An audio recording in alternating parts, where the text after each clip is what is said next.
What's up guys, it's Brandon Childs. Today I'm going over an exercise I call the overhead hip flips. Now this exercise is really good for hip mobility and unlocking any kind of limitations that you have in your hips, which is the common cause for knee injuries and back injuries. It's also really good for teaching you how to appropriately engage your core muscles and strengthen those muscles while manipulating your hips through a full range of motion. So regular hip flips are done basically when you bring your feet flat on the ground like this, and you drop your hips to the side and flip them up to the other side, hence the name hip flips. But obviously, as you can see, I'm holding my hands down behind me. And while this is great for mobility, really great for mobility and opening your hips up, you're not really getting much core engagement. So how do you get more core engagement? You take your hands off. So you can do it without hands and move around, but now as you can see, I'm really rounding the front of my shoulders and kind of not getting much core work because now I'm just hunched over like that and kind of rolling around.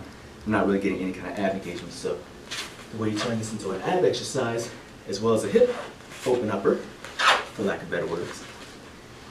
Grab your plate, dumbbell, like this, hold it straight over your head. So now it's going to help you lift your chest up in a nice tall position while keeping your shoulders back. You don't want to drop the weight forward in front of you because it's going to make it a lot harder on your arms.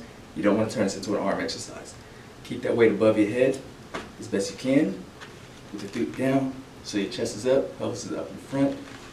Then from there, turn to the side. And then what you'll feel is when I'm turning to the left side, my right oblique is really engaging to keep myself straight up.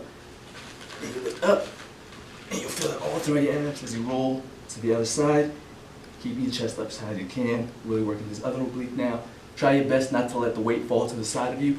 Try to keep it above your head the entire time, but as you can see, as I bring it up here in the front, it's straight up. My abs are really engaged to keep me lifted up. As I turn to the side, now it goes back into the right oblique here. To the other side, bring it here. You're going to want to feel like you want to round to the front a lot here, but again, that weight is going to make it a lot harder for you to do that, so you really have to keep your chest engaged and your spine in a good neutral position to really work your abs while also opening up the hips. Thank you guys for watching. Be sure to like and subscribe, and if you have any questions or requests, make sure you leave them in the comments so that I can continue to make content that will bring out your ultra instinct.